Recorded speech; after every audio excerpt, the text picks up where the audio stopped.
السلام علیکم ورحمۃ اللہ وبرکاتہ۔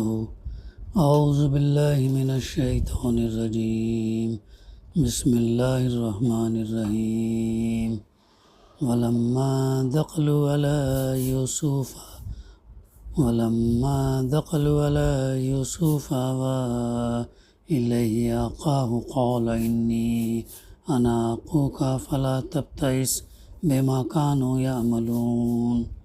فلما جهزهم بجهازهم جعل السقاية في رحل أخيه ثم أذن مؤذن أيتها العير إنكم لسارقون۔ قالوا وأقبلوا عليهم ماذا تفقدون؟ قالوا نفقد سواء الملك ولمن جاء به حمل بعير وأنا به زعيم۔ قالوا تالله لقد علمتم ما جئنا لنفسد في الأرض وما كنا سارقين۔ قالوا فما جزاؤه إن كنتم كاذبين؟ قالوا جزاؤه من وجد في رحله فهو جزاؤه كذلك نجزي الظالمين۔ فبدأ بأوعيتهم قبل وعاء أخيه ثم استخرجها من وعاء أخيه كذلك كدنا ليوسف ما كان ليأخذ أخاه في دين الملك إلا أن يشاء الله نرفع درجات من نشاء وفوق كل ذي علم عليم۔ صدق اللہ العلی العظیم۔ رب اشرح لي صدری ويسر لي امری واحلل عقدۃ من لسانی یفقہوا قولی۔ رب زدنی علما۔ سورہ یوسف علیہ السلام کی سورت کی تفسیر کا سلسلہ الحمدللہ جاری ہے۔ گزشتہ ہمارے مطالعے میں بات آئی تھی کہ یوسف کے بھائیوں نے اپنے ایک بھائی بنیامین کو اپنے ساتھ والد کی اجازت لے کر جو ہے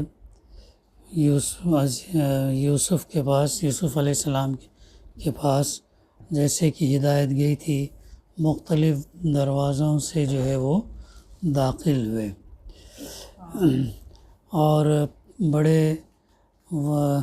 بڑے صبر سے جو ہے یعقوب علیہ السلام نے اپنے بیٹے بنیامین کو رخصت کیا، اور یہ بھی کہا کہ جو ہے مگر میں اللہ کی مشیت سے تم کو نہیں بچا سکتا، حکم اس کے سوا کسی کا بھی نہیں چلتا، اسی پر میں نے بھروسہ کیا، اور جس کو بھی بھروسہ کرنا ہو اسی پر کرے۔ اور واقعہ بھی یہی ہوا کہ جب وہ اپنے باپ کی ہدایت کے مطابق شہر میں متفرق دروازوں سے داخل ہوئے تو اس کی یہ احتیاطی تدبیر اللہ کی مشیت کے مقابلے میں کچھ بھی کام نہ آ سکی۔ ہاں، بس یعقوب علیہ السلام کے دل میں جو ایک کھٹک تھی اسے دور کرنے کے لیے اس نے اپنی کوشش کر لی۔ بے شک وہ ہماری دی ہوئی تعلیم سے صاحب علم تھا، مگر اکثر لوگ معاملے کی حقیقت کو جانتے نہیں۔ اب اس کے بعد کی آیتیں ہیں جس کی تلاوت اور اس کی ترجمانی تفسیر انشاءاللہ ہم سماعت کریں گے۔ اب یہ لوگ جو ہے، جب یہ بھائی لوگ بنیامین کو اپنے بھائی بلکہ یوسف علیہ السلام کے سگے بھائی بنیامین کو لے کر جو ہے وہ یوسف علیہ السلام کے حضور پہنچے تو اس نے اپنے بھائی کو اپنے پاس الگ بلا لیا اور اسے بتا دیا کہ میں تیرا وہی بھائی ہوں جو کھو گیا تھا۔ الگ سے بلا کے سب کے سامنے ظاہر نہیں کیا کہ میں یوسف علیہ السلام ہوں، بلکہ اپنے سگے بھائی کو الگ بلایا اور بتایا کہ میں تیرا وہی بھائی ہوں جو کھو گیا تھا۔ اب تو ان باتوں کا غم نہ کر جو یہ لوگ جو ہے کرتے رہے ہیں، یعنی اب اس فقرے میں تفسیر ہے وہ ساری داستان سمیٹ دی گئی جو 21-22 سال کے بعد دونوں ماجائے سگے بھائیوں کے ملنے پر پیش آئی ہوگی۔ حضرت یوسف علیہ السلام نے بتایا ہوگا کہ وہ کن حالات سے گزرتے ہوئے اس مرتبہ پر پہنچے۔ بنیامین نے سنایا ہوگا کہ ان کے پیچھے سوتیلے بھائیوں نے اس کے ساتھ کیا کیا بدسلوکیاں کی۔ پھر حضرت یوسف علیہ السلام نے بھائی کو تسلی دی ہوگی کہ اب تم میرے پاس ہی رہو گے، ان ظالموں کے پنجے میں تم کو دوبارہ نہیں جانے دوں گا۔ بعید نہیں کہ اسی موقع پر دونوں بھائیوں میں یہ بھی طے ہو گیا ہو کہ بنیامین کو مصر میں روک رکھنے کے لیے کیا تدبیر کی جائے، جس سے وہ پردہ بھی پڑا رہے جو حضرت یوسف علیہ السلام مصلحتاً ابھی ڈالے رکھنا چاہتے تھے۔ پھر آگے فلما جہزہم بجہازہم جعل السقایۃ فی رحل اخیہ ثم اذن مؤذن ایتھا العیر انکم لسارقون۔ جب یوسف علیہ السلام ان بھائیوں کا سامان لدوانے لگا تو اس نے اپنے بھائی کے سامان یعنی بنیامین کے سامان میں اپنا پیالہ رکھ دیا۔ یعنی پیالہ رکھنے کا فعل غالباً حضرت یوسف علیہ السلام نے اپنے بھائی کی رضامندی سے اور اس کے علم میں کیا تھا، جیسا کہ اس سے پہلی والی آیت اشارہ کر رہی ہے۔ حضرت یوسف علیہ السلام اپنے مدتوں کے بچھڑے ہوئے بھائی کو ان ظالم سوتیلے بھائیوں کے پنجے سے چھڑانا چاہتے ہوں گے۔ بھائی خود بھی ان ظالموں کے ساتھ واپس نہ جانا چاہتا ہوگا، مگر علانیہ آپ کا اسے روکا اور اس کا رک جانا بغیر اس کے ممکن نہ تھا کہ حضرت یوسف علیہ السلام اپنی شخصیت کو ظاہر کرتے، اور اس کا اظہار اس موقع پر مصلحت کے خلاف تھا۔ اس لیے دونوں بھائیوں میں مشورہ ہوا ہوگا کہ اسے روکنے کی یہ تدبیر کی جائے۔ اگرچہ تھوڑی دیر کے لیے اس میں بھائی کی یہ تھی بے عزتی تھی کہ اس پر چوری کا دھبہ لگتا تھا، لیکن بعد میں یہ دھبہ اس طرح بآسانی دھل سکتا تھا کہ دونوں بھائی اصل معاملے کو دنیا پر ظاہر کر دیں۔ یعنی بنیامین کے سامان میں دونوں نے یہ طے کیا کہ جو تولنے والا ناپنے والا جو یہ ہے پیالہ ہے وہ اس کو بنیامین کے سامان میں وہ رکھ دیا گیا۔ اب اس کے بعد پھر اس ایک پکارنے والے نے پکار کر کہا، اے قافلے والو تم لوگ چور ہے۔ اب وہ جو ہے کیا کیا، اب یوسف علیہ السلام کے کارندوں میں سے ایک نے جو ہے اب جب وہ نکلنے والے تھے، سامان باندھ دیے تھے، بس نکلنا ہی تھا، تو اس نے جو ہے پکار کر کہا قافلے والوں سے کہ تم لوگ جو ہے چور ہو۔ مفسر میں لکھتے ہیں اس آیت میں اور بعد والی آیات میں بھی کہیں ایسا کوئی اشارہ موجود نہیں ہے جس سے یہ گمان کیا جا سکے کہ حضرت یوسف علیہ السلام نے اپنے ملازموں کو اس راز میں شریک کیا تھا اور انہیں خود یہ سکھایا تھا کہ قافلے والوں پر جھوٹا الزام لگاؤ۔ واقعے کی سادہ صورت جو سمجھ میں آتی وہ یہ ہے کہ پیالہ خاموشی کے ساتھ رکھ دیا گیا ہوگا، بعد میں جب سرکاری ملازموں نے اسے نہ پایا ہوگا تو قیاس کیا ہوگا کہ ہو نہ ہو یہ کام انہی قافلے والوں میں سے کسی کا ہے جو یہاں ٹھہرے ہوئے تھے۔ یہ ہے دراصل وہ بات کہ جو ہے ابھی کسی کتنی خفیہ طور پر یہ کام کیا گیا، تدبیر کی گئی کہ یوسف علیہ السلام کے کارندوں سیکیورٹی والوں کو بھی پتہ نہیں چلا یہ کہ ایسا کیا ہے، تو اسی لیے انجانے میں قافلے والوں پر یہ لوگوں نے کیا الزام لگایا کہ تم چور ہو۔ قالوا واقبلوا علیہم ماذا تفقدون، انہوں نے پلٹ کر پوچھا تمہاری کیا چیز کھوئی گئی ہے۔ اب پلٹ کر بھائیوں نے پوچھا تمہاری کیا چیز جو ہے وہ کھو گئی ہے۔ قالوا نفقد صواع الملک ولمن، سرکاری ملازموں نے کہا بادشاہ کا پیمانہ ہم کو نہیں ملتا، بادشاہ کا پیمانہ یعنی ناپنے والا پیمانہ ہم کو نہیں ملتا، اور ان کے جمیدار نے کہا کہ جو شخص لا کر دے گا اس کے لیے ایک بار شطر جو ہے انعام ہے، اس کا میں ذمہ لیتا ہوں۔ جو لا کر یہ دے گا اس کے لیے ایک انعام ہے، اس کا میں ذمہ لیتا ہوں۔ قالوا تاللہ لقد علمتم ما جئنا لنفسد فی الارض وما کننا سارقین۔ ان بھائیوں نے کہا اللہ کی قسم تم لوگ خوب جانتے ہو کہ ہم اس ملک میں فساد کرنے نہیں آئے ہیں اور ہم چوریاں کرنے والے لوگ نہیں ہیں۔ ظاہر ہے انبیاء کی اولاد میں سے تھے یہ لوگ۔ ان بھائیوں نے کہا اللہ کی قسم کھا کر تم لوگ خوب جانتے ہو کہ ہم اس ملک میں جو ہے لڑائی جھگڑا فساد کرنے نہیں آئے اور ہم یہاں چوریاں کرنے والے لوگ نہیں ہیں۔ ظاہر ہے غلہ اناج لینے کے لیے وہ آئے تھے اور یہ دوسری بار ان کا آنا ہوا تھا اور ان کا مقصد ہی یہ تھا کہ اناج یا غلہ جو ہے اپنے گاؤں اپنے وطن لے جانا تھا۔ تو یہ ان کا مقصد نہیں تھا کہ پیالے کو پیمانے کو چوری کرو۔ تو انہوں نے کہا سرکاری ملازمین انہوں نے کہا کہ اچھا اگر تمہاری بات جھوٹی نکلی تو چور کی کیا سزا ہے؟ انہوں نے کہا اس کی سزا جس کے سامان میں سے چیز نکلے وہ آپ ہی اپنے سزا میں رکھ لیا جائے۔ ہمارے ہاں تو ایسے ہی ظالموں کو سزا دینے کا یہی طریقہ رہے۔ خیال رہے کہ یہ بھائی خاندان ابراہیمی کے افراد تھے، لہٰذا انہوں نے چوری کے معاملے میں جو قانون بیان کیا وہ شریعت ابراہیمی کا قانون تھا، یعنی یہ کہ چور اس شخص کی غلامی میں دے دیا جائے جس کا مال اس نے چرایا ہو۔ یہ تھا جس نے چرایا ہو اسے گرفتار کر کے اس کو رکھا جائے گا، روک لیا جائے گا، سزا دی جائے گی۔ یہ تھا قانون۔ فَبَدَأَ بِأَوْعِيَتِهِمْ قَبْلَ وِعَاءِ أَخِيهِ ثُمَّ اسْتَخْرَجَهَا مِنْ وِعَاءِ أَخِيهِ۔ تب یوسف علیہ السلام نے اپنے بھائی سے پہلے ان کی خرجیوں کی، ان کے تھیلوں کی جو ہے یوسف علیہ السلام نے تلاشی لینی شروع کی، پھر اپنے بھائی کی خرجی سے گمشدہ چیز جو ہے برآمد کر لی۔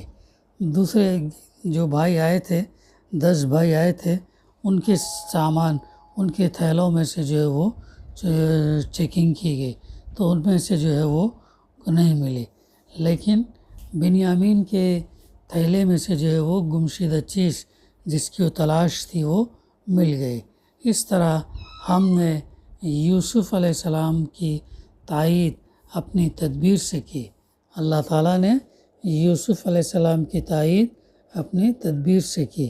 یہاں یہ امر غور طلب ہے کہ اس پورے سلسلے واقعات میں وہ کون سی تدبیر ہے جو حضرت یوسف علیہ السلام کی تائید میں براہ راست اللہ کی طرف سے کی گئی۔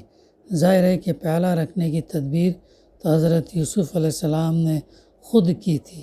یہ بھی ظاہر ہے کہ سرکاری ملازموں کا چوری کا شبہ میں قافلے والوں کو روکنا بھی حسب معمول وہ کام تھا جو ایسے موقع پر سب سرکاری ملازم کیا کرتے ہیں۔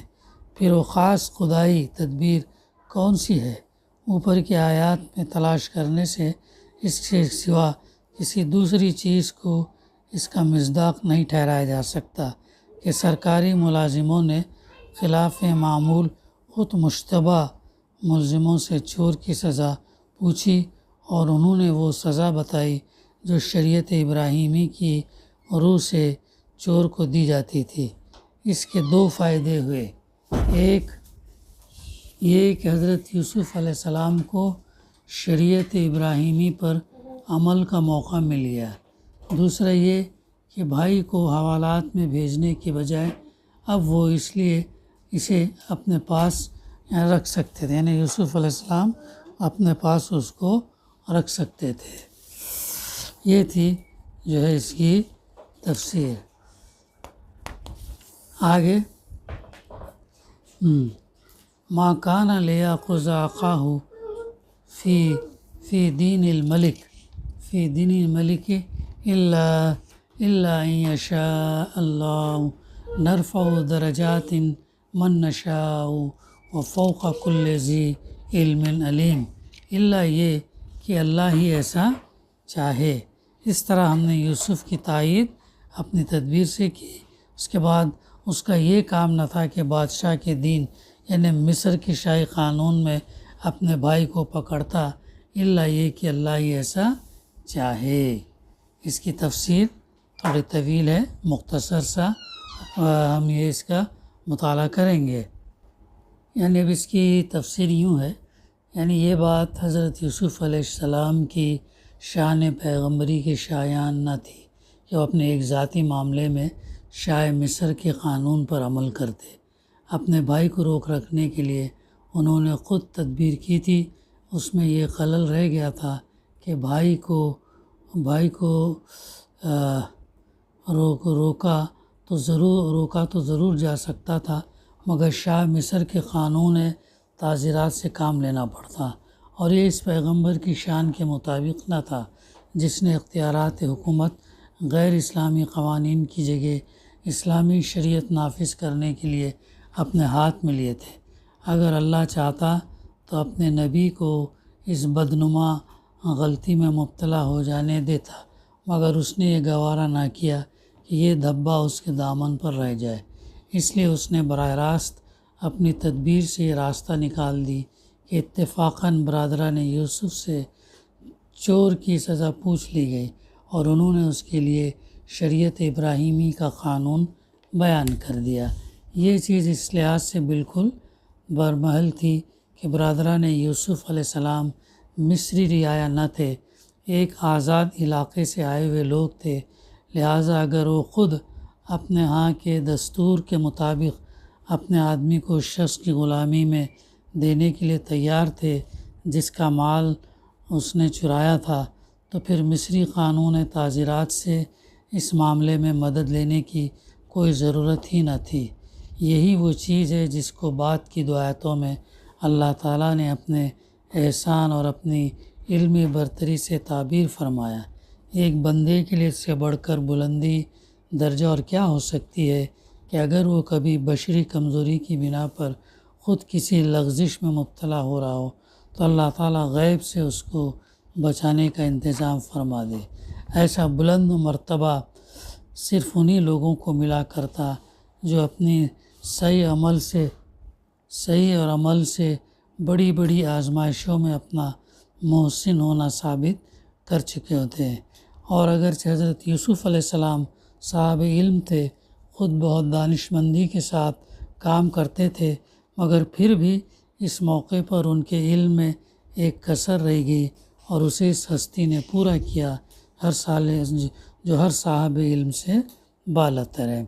مفسر یہاں پر چند امور اور وضاحت طلب رہ جاتے ہیں جن پر مختصر کلام کیا ہے، انشاءاللہ اس کا بھی ہم مطالعہ کر لیں گے۔ پہلا نقطہ، عام طور پر اس آیت کا ترجمہ یہ کیا جاتا کہ یوسف علیہ السلام بادشاہ کے قانون کی روح سے اپنے بھائی کو نہ پکڑ سکتا تھا، یعنی ما کان لیاخذ کو مترجمین اور مفسرین عدم قدرت کے معنی میں لیتے ہیں، نہ کہ عدم صحت اور عدم مناسبت کے معنی میں۔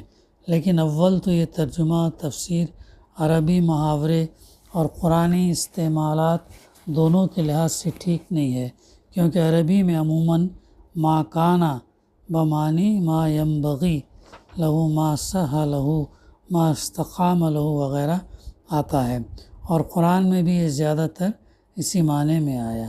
مثلا ما کان اللہ ان یتخذ من ولد، ما کان لنا ان نشرک باللہ من شیء، ما کان اللہ لیطلعکم علی الغیب، ما کان اللہ لیضیع ایمانکم وما کان اللہ لیظلمہم، ما کان اللہ لیذر المؤمنین علی ما انتم علیہ، ما کان لمؤمن ان یقتل مؤمنا۔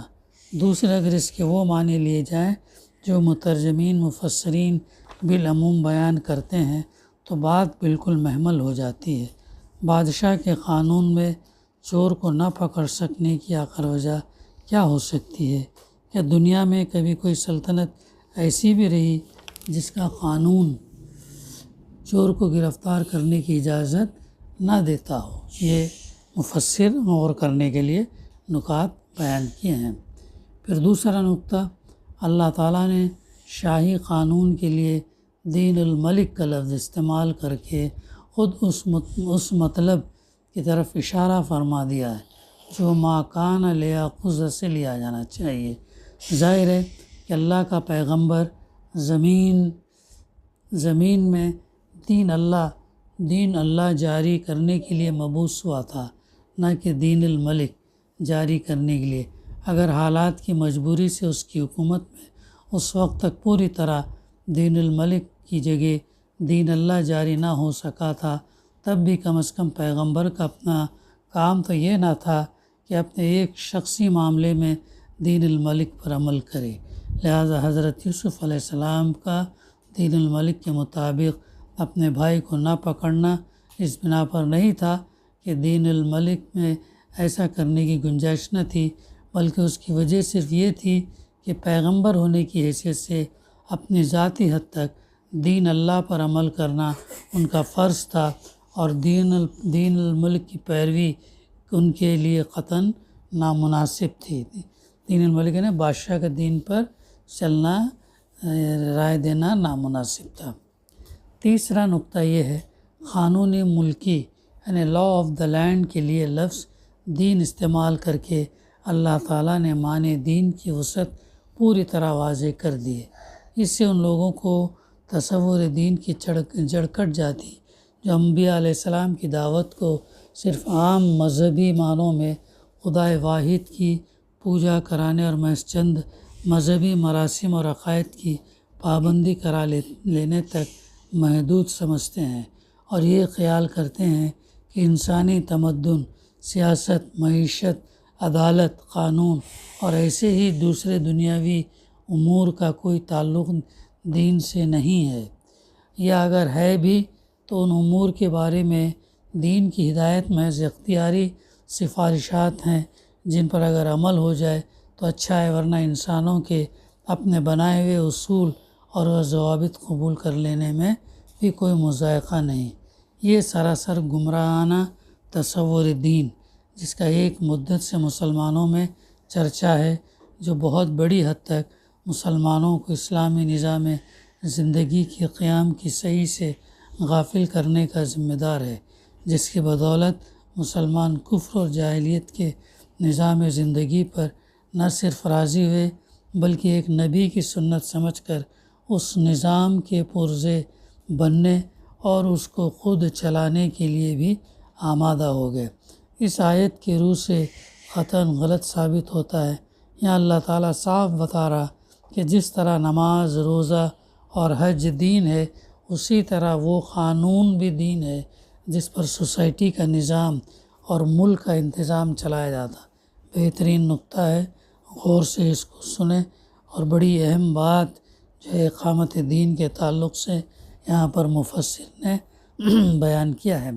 لہٰذا ان الدین عند اللہ الاسلام، اور ومن یبتغی غیر الاسلام دینا فلن یقبل منہ وغیرہ آیات میں جس دین کی اطاعت کا مطالبہ کیا گیا ہے اس سے مراد صرف نماز روزہ ہی نہیں بلکہ اسلام کا اجتماعی نظام بھی ہے، جس سے ہٹ کر کسی دوسرے نظام کی پیروی اللہ کے یہاں ہرگز مقبول نہیں ہو سکتی۔ یہ تیسرا اور بڑا اہم نقطہ تھا جو دین کے تعلق سے، اقامت دین کے تعلق سے ہم کو رہنمائی کرتا ہے۔ چوتھا نقطہ یہ ہے، سوال کیا جا سکتا ہے کہ اس سے کم از کم یہ تو ثابت ہوتا ہے کہ اس وقت تک مصر کی حکومت میں دین الملک ہی جاری تھا۔ اب اگر اس حکومت کے حاکم اعلیٰ حضرت یوسف علیہ السلام ہی تھے، جیسا کہ تم خود پہلے ثابت کر چکے ہو، تو اس سے لازم آتا ہے کہ حضرت یوسف علیہ السلام اللہ کے پیغمبر خود اپنے ہاتھوں سے ملک میں دین ملک جاری کر رہے تھے۔ اس کے بعد اگر اپنے ذاتی معاملے میں حضرت یوسف علیہ السلام نے دین الملک کے بجائے شریعت ابراہیمی پر عمل کیا بھی، تو اس سے فرق کیا واقع ہوا؟ اس کا جواب یہ ہے، حضرت یوسف علیہ السلام مامور تو دین اللہ جاری کرنے ہی پر تھے، اور یہی ان کا پیغمبرانہ مشن اور ان کی حکومت کا مقصد تھا۔ بہت اہم نقطہ یہاں پر مفسر نے لکھا ہے کہ حضرت یوسف علیہ السلام مامور تو دین اللہ جاری کرنے ہی پر تھے، اور یہی ان کا پیغمبرانہ مشن اور ان کی حکومت کا مقصد تھا، مگر ایک ملک کا نظام عملاً ایک دن کے اندر نہیں بدل جایا کرتا۔ آج اگر کوئی ملک بالکلیہ ہمارے اختیار میں ہو اور ہم اس میں اسلامی نظام قائم کرنے کی خالص نیت ہی سے اس کا انتظام اپنے ہاتھ میں لیں، تب بھی اس کے نظام تمدن، نظام معاشی، نظام سیاست اور نظام عدالت اور قانون کو جو ہے بالفعل بدلتے برسوں لگ جائیں گے، اور کچھ مدت تک ہم کو اپنے انتظام میں بھی سابق قوانین برقرار رکھنے پڑیں گے۔ کیا تاریخ اس بات پر شاہد نہیں ہے کہ خود نبی صلی اللہ علیہ وسلم کو بھی عرب کے نظام زندگی میں پورا اسلامی انقلاب برپا کرنے کے لیے 9-10 سال لگے تھے؟ اس دوران میں خاتم النبیین صلی اللہ علیہ وسلم کی اپنی حکومت میں چند سال شراب نوشی ہوتی رہی، سود لیا اور دیا جاتا رہا، جاہلیت کا قانون میراث جاری رہا، پرانے قوانین نکاح طلاق برقرار رہے، بیوہ فاسدہ کی بہت سی صورتیں عمل میں آتی رہیں، اور اسلامی قوانین دیوانی فوجداری بھی اول روز ہی تمام مکمل نافذ نہیں ہو گئے۔ بس اگر حضرت یوسف علیہ السلام کی حکومت میں ابتدائی 8-9 سال تک سابق مصری بادشاہت کے کچھ قوانین چلتے رہے ہوں تو اس میں تعجب کی کیا بات ہے؟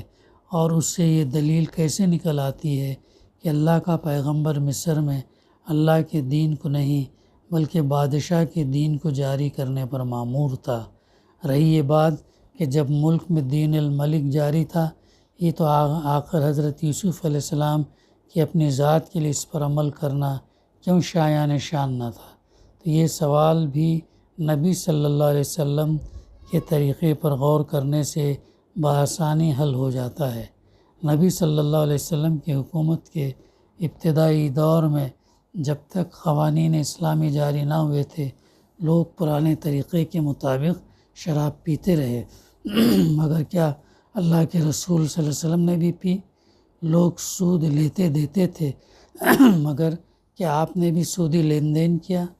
لوگ متع کرتے رہے اور جمع بین الاختین کرتے رہے، مگر کیا اللہ کے رسول صلی اللہ علیہ وسلم نے بھی ایسا کیا؟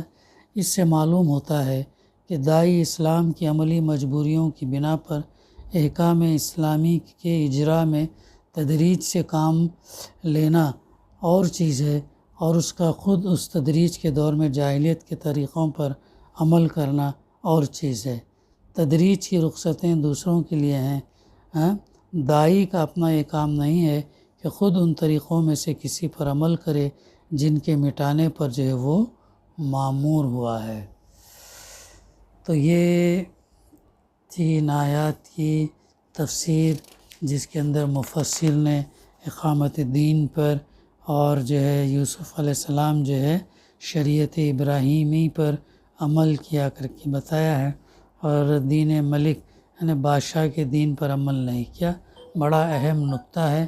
اور پھر یہ بھی اس میں ہے کہ بتدریج جو ہے اس کو نافذ کیا ہے، جس کو امپلیمنٹ کرنا ہے کر کے جو ہے رہنمائی کی ہے۔